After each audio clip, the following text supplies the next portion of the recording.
તમારું સ્વાગત છે બજેટ હેડક્વાર્ટર્સ પર. અહીંયા બજેટનું સટીક વિશ્લેષણ જોવા મળશે. જાણો પોલિસીઝનું રિયલ ઇમ્પેક્ટ અને માર્કેટ્સને દિશા આપનારી ઇનસાઇટ્સ.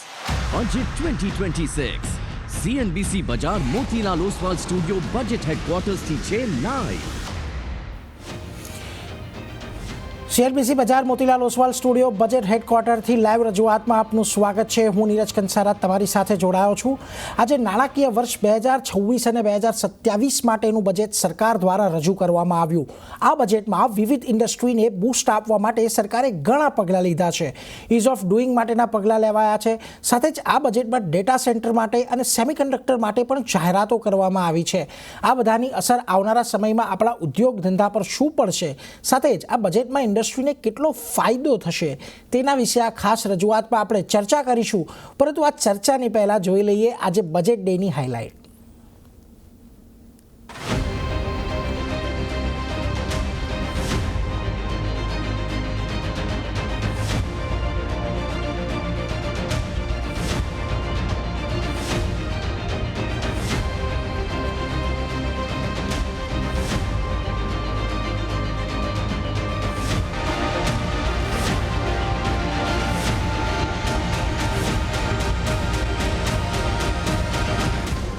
We are inspired by three kartavya.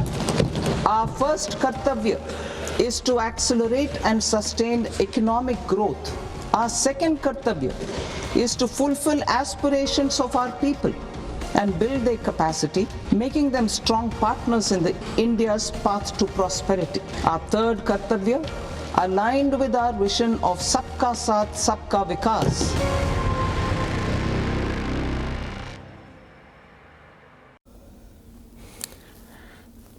જી, તો આ આપણે બજેટ દિવસની હાઇલાઇટ જોઈ.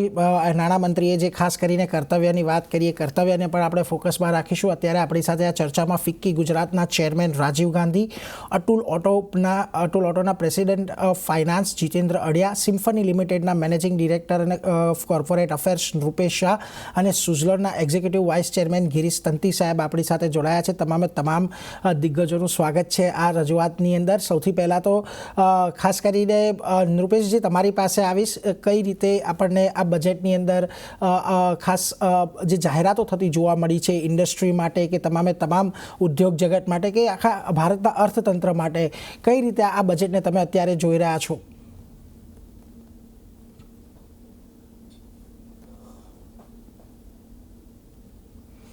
જી, નૃપેશજી આપણી સાથે થોડી વારમાં જોડાશે. રાજીવજી, સૌથી પહેલાં તમારી પાસે આવીશ. ખાસ કરીને કયા બજેટને કઈ રીતે તમે મૂલવી રહ્યા છો? ઉદ્યોગ જગત માટે, ઇન્ડસ્ટ્રી માટે આ બજેટને કેવી રીતનું તમે જોઈ રહ્યા છો અત્યારે? નમસ્તે.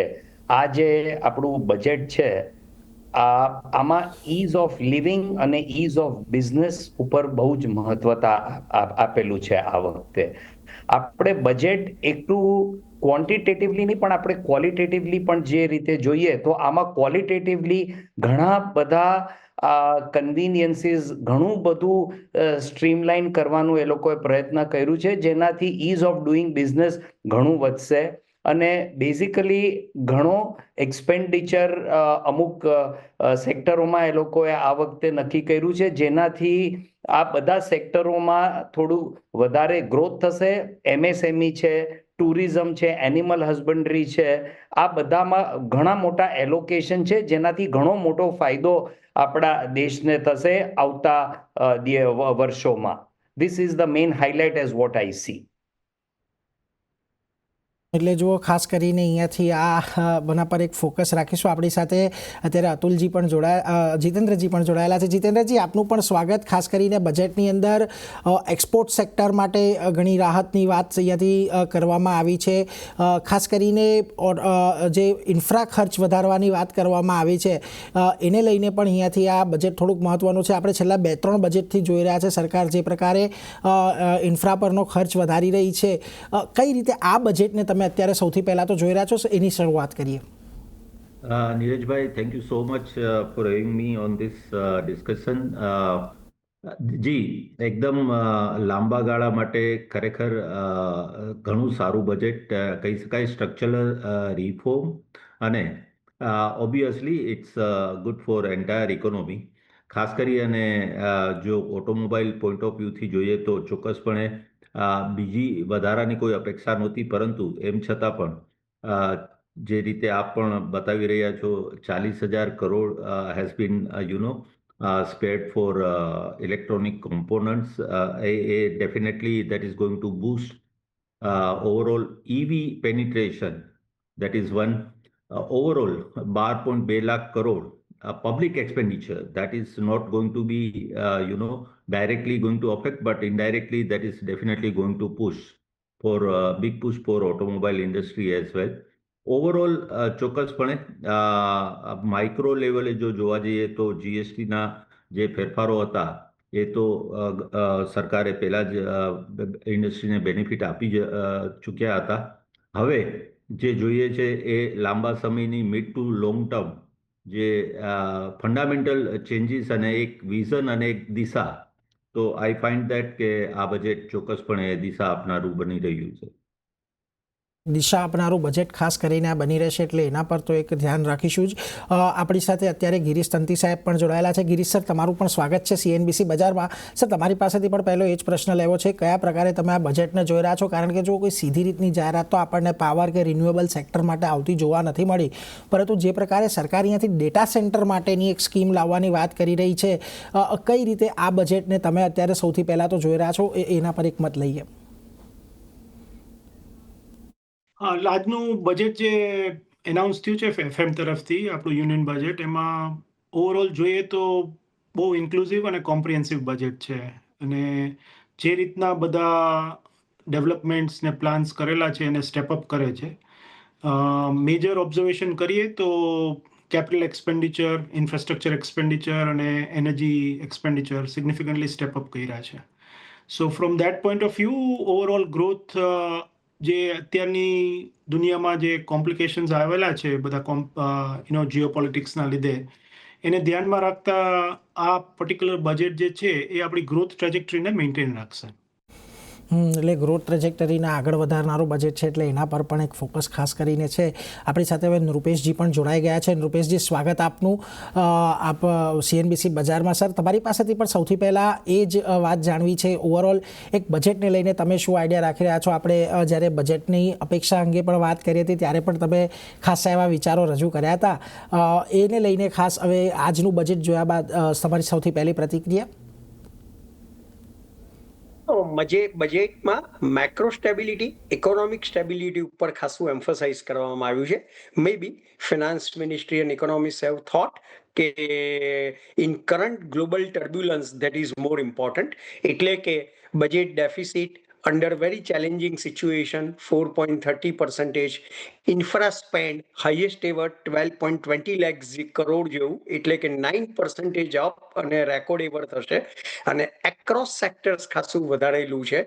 અને ડિસ્પાઇટ ધેટ જે ડેટ જીડીપી રેશિયો કહેવાય 0.50% રિડ્યુસ કરવાનો, એટલે કે 56.1 થી 55.5%. Government is giving clear cut signal about lower inflation, steady interest rate and quite contained budget deficit. અને નોમિનલ જીડીપી ગ્રોથ ઓલમોસ્ટ 10% જેવો એઝ્યુમ કરેલો છે. એટલે એ રીતના પોઝિટિવ છે. But probably next level of reforms માટે વી મિસ ધ બસ. એટલે જુઓ, ખાસ કરીને અહીંયાથી એક નાણાકીય શિસ્તતા માટે આ બજેટને ખાસ અહીંયાથી ધ્યાનમાં રાખવાનું છે. રાજીવ સર, તમારી પાસે ફરી પાછું એક વખત આવી છે. બહુ મોટા અને બહુ મહત્વાકાંક્ષી પ્રોજેક્ટની આની અંદર જાહેરાત કરવામાં આવી છે. ઓલરેડી આપણે ગુજરાતને એવા જોઈ રહ્યા છે કે જ્યારથી ડેડિકેટેડ ફ્રેટ કોરિડોર જે મુંબઈ દિલ્હી વચ્ચેનો શરૂ થયો છે, એને લઈને તો આપણને એક લોજિસ્ટિક્સ માટે તો એક બેનિફિટ થતો જોવા મળ્યો છે, પરંતુ હવે ખાસ કરીને ઈસ્ટ વેસ્ટ કોરિડોરનું એક મહત્વનું સેન્ટર સુરત બનવા જઈ રહ્યું છે. આ એટલા માટે પણ ઇમ્પોર્ટન્ટ છે કે ઓલરેડી સુરત DFC સાથે જોડાયેલું છે અને ઈસ્ટ વેસ્ટ જોડાયા બાદ એની કનેક્ટિવિટી પણ આપણને ખાસ કરીને વધતી જોવા મળશે. નો ડાઉટ જે પ્રકારે DFC કોરિડોર માટે થોડોક સમય લાગી શકે છે, પરંતુ આજે એક મહત્વાકાંક્ષી યોજના જે જાહેર કરવામાં આવી છે, કેટલી મહત્વની થઈ રહેશે ઓવરઓલ લોજિસ્ટિક સેક્ટરની દ્રષ્ટિએ? લોજિસ્ટિક્સ ઇન્ડિયા માટે બહુ જ મહત્વનો એક મુદ્દો છે, કારણ કે આપણું દેશ બહુ જ વિશાળ છે અને ટેરેન પણ અલગ અલગ છે બધી જગ્યાએ. અત્યારના આપણે નોર્થ સાઉથની ઘણી વાતો કરતા હતા, પણ હવે આ જે ઈસ્ટ વેસ્ટનો જે આખો કોરિડોર છે, જે નોર્થ ઈસ્ટર્ન સ્ટેટ્સ છે, એ લોકોને મેઇન સ્ટ્રીમ સાથે જોડાવા માટે આ બહુ જ મોટું અને it is a very important decision taken by the government. કારણ કે અત્યારના તમે જુઓ તો ત્યાંના લોકોને ત્યાંનો કોસ્ટ ઓફ લિવિંગ બધું જ વધારે છે. આ આખો ફ્રેટ કોરિડોર થશે એના લીધે એ લોકોને પણ ઘણી ચીજો ત્યાં ટાઈમસર સસ્તી મળશે, ત્યાંથી પણ એ લોકો એક્સપોર્ટ કરી શકશે આ બાજુ. એટલે cost of doing business overall will go down અને આખું એક ક્વોડ્રેંગલ બની જશે ઇન્ડિયા માટે. અને બધી જ જગ્યાએ ચારે બાજુ આપણા ઈસ્ટ વેસ્ટ નોર્થ સાઉથમાં બધું મટીરિયલ ફ્રેટ ટ્રાન્સપોર્ટ થશે. એના લીધે ઘણો જ ઇમ્પેક્ટ પડશે, કારણ કે freight cost is a very big cost in our country and this has to reduce. તો ખાસ કરીને એક ફ્રેટ કોસ્ટ ઘટાડવા માટે પણ આ પ્રકારના જે પગલાં લેવામાં આવી રહ્યા છે એ ઘણા મહત્ત્વના આવનારા સમયની અંદર સાબિત થઈ રહેશે, એટલે એના પર એક ફોકસ ખાસ કરીને રાખીશું. આપણે જો આજની જાહેરાતો જોઈએ તો ખાસ કરીને એક ડેટા સેન્ટરના રિલેટેડ એક મોટી જાહેરાત કરવામાં આવી છે. સરકાર અહીંયાથી પ્રોત્સાહન આપી રહી છે કે વિદેશી કંપનીઓ કે જે ભારતની અંદર ભારતના લોકોનો ડેટા સેવ કરી રહ્યો છે, ભારતમાં આવીને સેવ કરે તો થોડાક ટેક્સ હેવન અહીંયાથી આપવામાં આવશે. નૃપેશજી, તમારી પાસે આવીશ, કારણ કે ડેટા સેન્ટરની સાથે સાથે ડેટા સેન્ટર કુલિંગ માટે પણ ખાસ મોટી ઇન્ડસ્ટ્રીની મોટા સેટઅપની જરૂર છે અને આ ઇન્ડસ્ટ્રીના તમે રિપ્રેઝેન્ટ પણ કરો છો. આવનારા સમયની અંદર તમને કેટલું મહત્ત્વનું લાગે છે આ પ્રકારના પગલાંથી ડેટા સેન્ટર ઇન્ફ્રાસ્ટ્રક્ચર ભારતમાં ઊભા થવામાં આ નિર્ણય કેટલી મદદ કરી શકે છે? Is a very terrific positive step. Probably આજના કેપિટલ માર્કેટે એને ડિસ્કાઉન્ટ કરી નાખ્યું છે, પણ એક તો ડેટા સેન્ટર ઇન્ડિયામાં એસ્ટાબ્લિશ કરવું એટલે ગ્લોબલી ડેવલપ ઇકોનોમીઝની સામે 30-50% લોઅર કોસ્ટ આવે છે. Plus we have enormous talented man power, અને આ જે લોંગ ટર્મ ટેક્સ હોલિડે આપ્યું છે, this will be a big booster. અને already some of the global જાયન્ટ્સે ઓલરેડી ડિક્લેર્ડ મેગા ઇન્વેસ્ટમેન્ટ્સ, અને આઈ બિલીવ ખાસું mega investments Indian industrial groups અને ફોરેન ઇન્વેસ્ટર્સનું આવવું જોઈએ, including foreign tech કંપનીઝનું.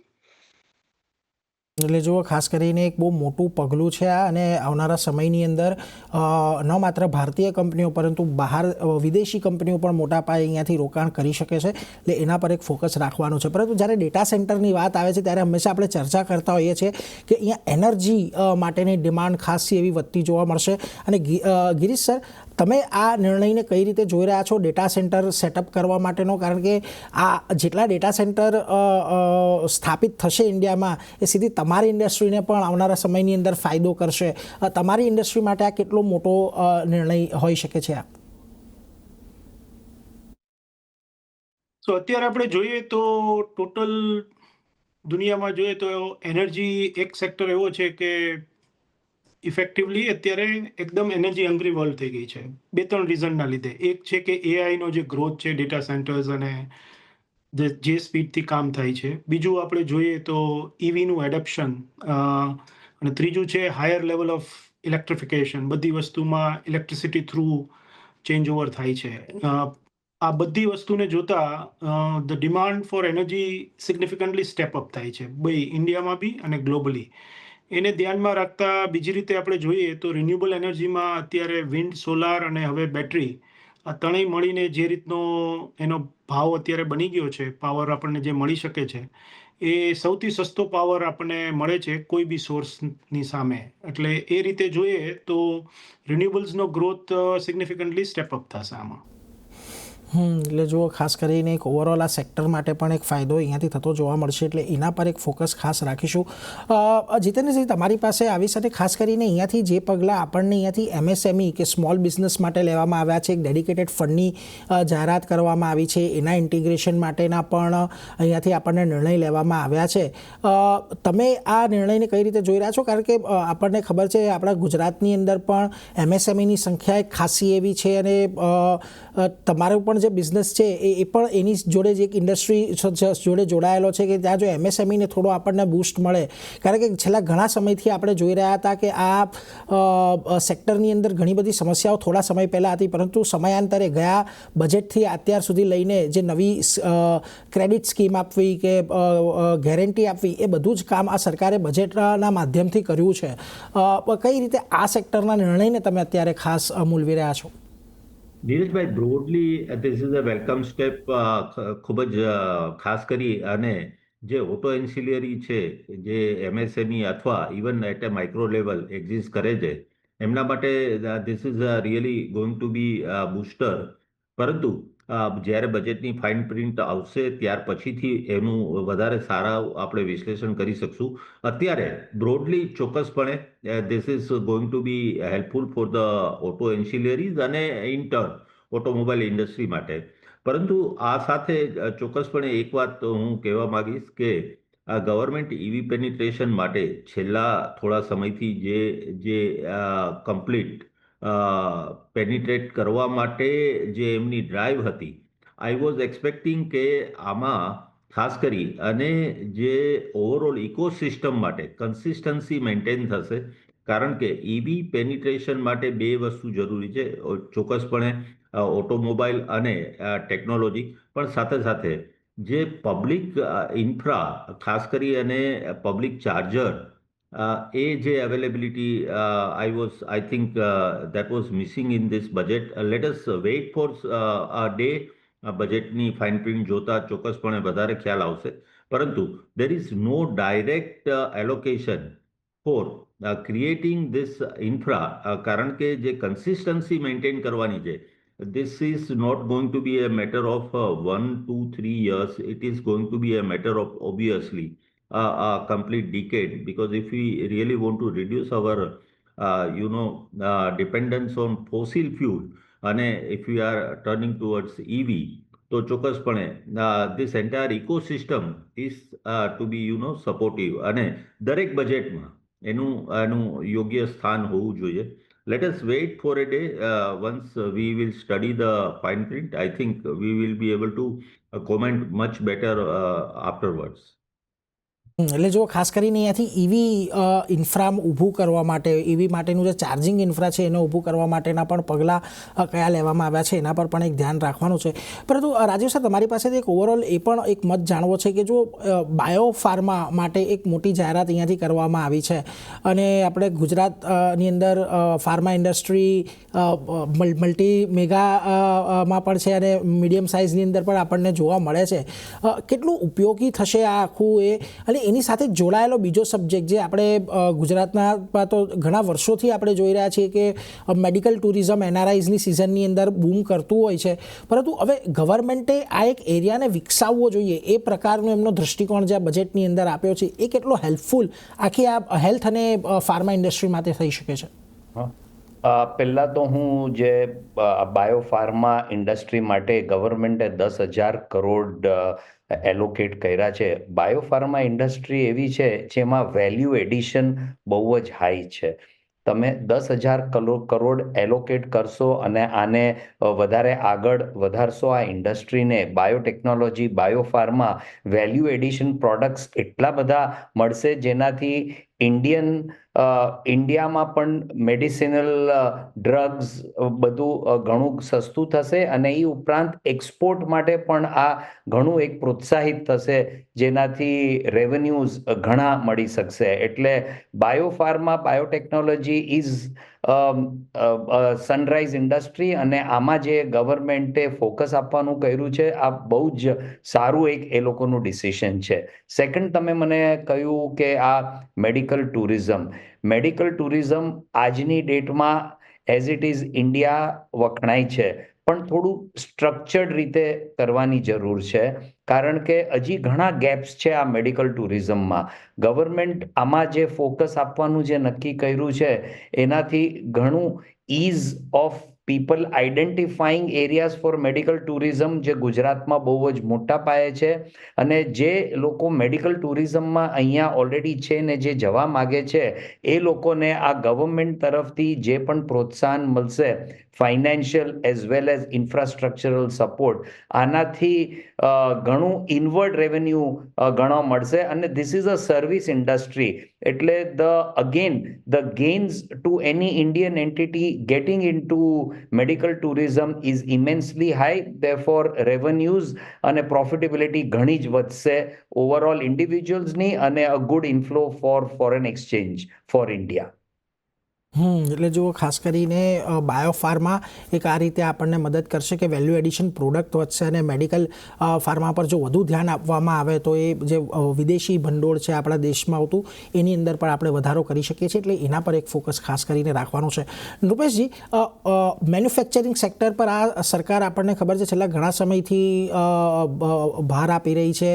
PLI scheme દ્વારા પણ અહીંયા આપણને ઇલેક્ટ્રોનિક મેન્યુફેક્ચરિંગને તો ખાસો એવો પુશ આપ્યો છે. હમણાં પણ એક મોટું ફંડ આ બજેટની અંદર આપણને અલોકેટ થતું દેખાયું છે આ પર્ટિક્યુલર સેક્ટર માટે. પરંતુ જ્યારે તમે કહ્યું હતું આપણે કે ઇઝ ઓફ ડુઈંગ બિઝનેસ માટે પણ હજી ઘણા પગલાં લેવાની જરૂર છે, ખાસ કરીને ઉત્પાદન ક્ષેત્ર માટે. તો અહીંયા તમે કઈ રીતે આ બજેટને ઉત્પાદન ક્ષેત્ર રિલેટેડ પ્રોત્સાહન તરીકે જોઈ રહ્યા છો? શું હજી આમાં કયા પગલાં સરકારે લેવા જોઈએ? આમાં થોડા નોમિનલ સ્ટેપ્સ લીધા છે, ઇન્ક્લુડિંગ ઇન્ડસ્ટ્રીયલ પાર્ક છે, ટેક્સટાઇલ પાર્ક છે, ઇન્કમ ટેક્સમાં અને ઇનડાયરેક્ટ ટેક્સીસમાં અમુક પ્રોસિક્યુશનની જગ્યાએ એને સિમ્પલ મોનેટરી પેનલ્ટી અને સિમ્પ્લિફિકેશન કરેલું છે, રિવાઇઝ રિટર્નનું સિમ્પ્લિફિકેશન કરેલું છે. બટ સ્ટીલ જ્યારે આપણે એઝ અ કન્ટ્રી આટલા FTAs કરવા જઈ રહ્યા છે તો we have to really make Indian industry quite globally competitive. અને ઘણા બધા સેક્ટરમાં we are not globally competitive, અને that is reflected in our export figure also. એટલે ઘણું બધું ઇઝ ઓફ ડુઈંગ બિઝનેસ જે ગ્લોબલ સ્ટાન્ડર્ડ પ્રમાણે છે, including compliances, including inspection raj, including in many respect consolidation of many compliances in terms of the land acquisition and our digitization માટે I think ખાસું થઈ શકે. અને એ સિવાય ગવર્મેન્ટનું હજી બી PSUsમાં હ્યુજ હોલ્ડિંગ છે. દેર આર મેગા કંપનીઝ, અને 2-3 વર્ષ પહેલા government had also announce in union budget કે સ્ટ્રેટેજિક PSU સિવાય એ લોકો બીજું ડાયવેસ્ટ કરશે, પણ હવે ડાયવેસ્ટમેન્ટની વાત જ નથી થઈ રહી. એટલે જુઓ, એ પણ એક ચિંતાનો વિષય તો છેલ્લા ઘણા સમયથી છે જ, કારણ કે આ ડાયવેસ્ટમેન્ટને લઈને જે પ્રમાણે સરકારે થોડોક શાંતિ રાખી છે એ થોડુંક અહીંયાથી આપણને એ થાય, એટલે એના પર પણ એક ફોકસ રહેશે. પરંતુ હજુ પણ ઘણા પગલાં લેવાની, થોડીક લેન્ડ એક્વિઝિશનના મામલે છે કે ડિજિટલ મેપિંગના મામલે છે, એ મામલે થોડાક હજી પગલાં અહીંયાથી લેવાવા જોઈએ. પરંતુ ખાસ કરીને વાત કરીએ પાવર અને રિન્યુએબલ સેક્ટરની, કે જેમાં પણ આપણે જોયું છે કે આ બજેટની અંદર અમુક બેટરીને લઈને અને એના બેટરી કમ્પોનન્ટને લઈને ખાસ કરીને જે ઇમ્પોર્ટ ડ્યુટી કે ઇમ્પોર્ટ ડ્યુટી છે એની અંદર થોડા એક્ઝમ્પશન્સ આપવામાં આવ્યા છે. ગિરીશ સર, ઓવરઓલ પાવર અને રિન્યુએબલ સેક્ટર માટે તમે ખાસ કરીને આ બજેટને કઈ રીતે જોઈ રહ્યા છો? એટલે અત્યારે રિન્યુએબલ એનર્જીના આ પર્ટિક્યુલર બજેટમાં આપણે જોઈએ તો 3 મેજર ઇમ્પેક્ટફુલ વર્ક થયેલું છે. સૌથી પહેલું છે એ મોડર્નાઇઝેશન ઓફ ગ્રીડ. એટલે આપણી જે બી ઇલેક્ટ્રિસિટી ગ્રીડ લાઇન્સ છે એ બધાને, બિકોઝ અત્યાર સુધીનો આપણો બધો પાવર કન્વેન્શનલ પાવરમાંથી આવતો હતો, હવે એ રિન્યુએબલ્સમાંથી આવવાનો હોય તો કન્વેન્શનલ બધું સેન્ટ્રલી જનરેટ થઈને બધી ડિસ્ટ્રીબ્યુટ થતું, જ્યારે રિન્યુએબલ્સ બધી જગ્યાએ ઉત્પન્ન થઈ શકે. ગ્રીડને આખી મોડર્નાઇઝ કરવી પડે, ઇન્ટેલિજન્ટ કરવી પડે, સો દેટ ઓપ્ટિમાઇઝ કરીને આપણે એનું પરફોર્મન્સ લઈ આવી શકીએ. એટલે એનું એક ક્લિયર ફોકસ છે ગ્રીડ બિલ્ડઅપ માટે. બીજું આપણે જોઈએ તો આત્મનિર્ભર ભારતને ઘણો પુશ આપેલો છે. એટલે રિન્યુએબલ સ્પેસિફિકમાં જોઈએ તો બધા ટેરિફ્સનું રેશનલાઇઝેશન થવાનું છે, PLIs અમુક એનાઉન્સ થઈ છે, ટેક્સ બ્રેક્સ અમુક એનાઉન્સ થયા છે. સો all of this is going to support આત્મનિર્ભર ભારત, જે મેક ઇન ઇન્ડિયાનું કેમ્પેઇન છે એમાં મોર એન્ડ મોર મેન્યુફેક્ચરિંગને પુશ ઘણું આવશે.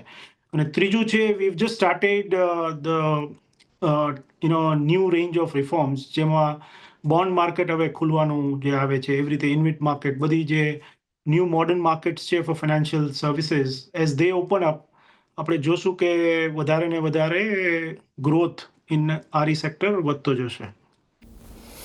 એટલે જો આ ત્રણ એક મહત્ત્વના મુદ્દાઓ છે કે જે ખાસ કરીને પાવર અને રિન્યુએબલ સેક્ટરને એક મોટું પ્રોત્સાહન આપી શકે છે, એટલે એના પર એક ફોકસ ખાસ કરીને રાખવાનું છે. રાજીવજી, એક બહુ મોટું પગલું અહીંયાથી ખાસ કરીને ફિશરીઝ માટે લેવામાં આવ્યું છે. લગભગ મત્સ્યપાલન માટે અત્યાર સુધીની સૌથી વધારે ફાળવણી સરકાર દ્વારા 2761 કરોડની આજુબાજુની કરવામાં આવી છે. અને આજે ટ્રમ્પના ટેરિફ લાગ્યા, એ ટ્રમ્પના ટેરિફની સામે સૌથી મોટી એક ઇન્ડસ્ટ્રીયલ ઇમ્પેક્ટ આપણને ફિશરીઝ પર આવતી જોવા મળી હતી, જેનું ગુજરાત પણ એક બહુ મોટું એક્સપોર્ટ પાર્ટ રહેતું જોવા મળ્યું છે. કઈ રીતે આ થોડું અહીંયાથી હવે વધારે કંઈક કરવાની જરૂર છે આ સેક્ટર માટે? કારણ કે આપણને એક એવી અપેક્ષા હતી કે આ બધા જે એક્સપોર્ટ ઓરિએન્ટેડ સેક્ટર છે એમાં એક્સપોર્ટ વધે એ માટેના કોઈક પ્રોત્સાહન આપણને જોવા મળે. આમાં કોઈ પણ કન્ટ્રી હોય, કોઈ પણ ઇન્ટરનેશનલ કંપની હોય, કન્ટ્રી હોય, એ લોકોના ટેરિફ વધ ઘટ થશે, કંઈક પોલિટિકલ સિચ્યુએશનના લીધે કદાચ થોડું બધું આગળ પાછળ થશે. આપણું બજેટ આ વખતેનું એવી રીતનું છે કે આપણે કઈ રીતે કન્ઝમ્પશન ઇન્ડિયામાં વધારી શકીએ, કઈ રીતે આપણે કોસ્ટ ઓફ પ્રોડક્શન ઘટાડી શકીએ. ઇન્ડિયાની કોસ્ટલાઇન બહુ જ મોટી છે, ફિશરીઝ ઇન્ડસ્ટ્રી બહુ જ મોટી છે, વધારે ઓર્ગેનાઇઝ થવાની જરૂર છે. આ ઇન્ડસ્ટ્રી ઓર્ગેનાઇઝ થશે, કદાચ હજી એક્સપોર્ટને થોડો ધક્કો ચાલુ રહેશે, બધું જ બરાબર છે, પણ આપણું કોસ્ટ ઓફ પ્રોડક્શન અહીંયા ઘટશે, એફિશિયન્સી વધશે, ફિશરીઝ ઉપર આ ફોકસ આપીને, ટાઈપ ઓફ ફિશિંગ, આ તે બધું. એટલે આ બધું જોવા એવું લાગે છે કે આ ઇન્ડસ્ટ્રી ડેફિનેટલી વધારે ગ્રોથ તરફ જશે. અને જે ઇન્ટરનેશનલ ઇમ્પેક્ટ છે એ તો આપણે આગળ પાછળ બધું ચાલતું જ રહેશે. I think I would not really worry about such international issues. નવી માર્કેટ મળશે, પણ આપણી એફિશિયન્સી સુધરશે, એના લીધે આપણી પ્રોફિટેબિલિટી ઘણી વધશે. એટલે જો અહીંયાથી ખાસ કરીને એફિશિયન્સી સુધારશે તો પ્રોફિટ મળશે, અને તમે જેમ વાત કરી નવી માર્કેટ મળશે, અને એ જ દિશામાં સરકાર આપણને ઘણી બધા FTA કરતી પણ અત્યારે દેખાય છે. રિસન્ટલી આપણે યુરોપિયન યુનિયન સાથેના એક FTAs જોયા છે. જીતેન્દ્રજી, આ જ મુદ્દે થોડી તમારી સાથે એ પણ વાત કરવી છે કે યુરોપિયન યુનિયન સાથેના જે FTAs છે એ આવનારા સમય માટે ખાસ કરીને એક ઓટો અને ઓટો ઇન્ડસ્ટ્રી માટે થોડાક ઓટો એન્સિલરી ઇન્ડસ્ટ્રી માટે થોડાક અહીંયાથી સારા અને પોઝિટિવ સાબિત થઈ શકે છે. કઈ રીતે તમે આ FTAના એને જોઈ રહ્યા છો? કારણ કે અહીંયાથી આપણે જોઈએ છીએ કે ઘણી બધી જે ઓટો ઇન્સેલરી કંપનીઓ છે, લિસ્ટેડ સ્પેસમાં પણ, નોન લિસ્ટેડ સ્પેસમાં પણ, કે જે યુરોપિયન ઓટો જાયન્ટ્સ છે એને પાર્ટ સપ્લાય કરતી હોય છે. જી, ચોક્કસપણે ઓવરઓલ જો જોવા જઈએ નીરજભાઈ, તો ચોક્કસપણે this is positive for not only MSME sector but even mid to large sector in India. અને ખાસ કરીને ઓટો એન્સિલરીઝ છે એમનું એક્સપોર્ટ યુરોપિયન કન્ટ્રીઝમાં will be more cost efficient, અને ચોક્કસપણે બંને તરફ બંને સ્ટેક હોલ્ડર, બાયર અને સેલર, બંને તરફ it would be positive. Particularly where I belong to, three-wheeler industry, we do not do much export to European countries. Parantu with EV there is a lot of potential. Atle direct automobile industry ચોક્કસપણે it would be benefited in terms of having a better market and market opportunities. That is one. Parantu overall vehicle karta pan auto ancillaries, yes, there is a definitely going to be a big opportunity for entire auto ancillaries point of view. Ancillary માટે એક આ positive સાબિત થઈ શકે છે, એટલે એના પર પણ એક ફોકસ રાખીશું. ઓન ધેટ નોટ હજી પણ ઘણા બધા મુદ્દાઓ ચર્ચા કરવાના છે, પરંતુ સમયની મર્યાદા છે, એટલે આપ સૌનો આભાર. રાજીવજી, રૂપેશજી, ગિરીશજી અને જીતેન્દ્રજી, આપ સૌનો આભાર. આજના દિવસે અમારી સાથે જોડાયા અને આજના બજેટ પર આપે ઉદ્યોગ જગતનો એક મત અમારા હિસાબે મૂક્યો, એના માટે thank you very much. Thank you, pleasure. તો આ રજૂઆતમાં બસ અત્યારે આટલું જ, પરંતુ વધુ અપડેટ માટે આપ જોતા રહો CNBC બજાર. નમસ્કાર.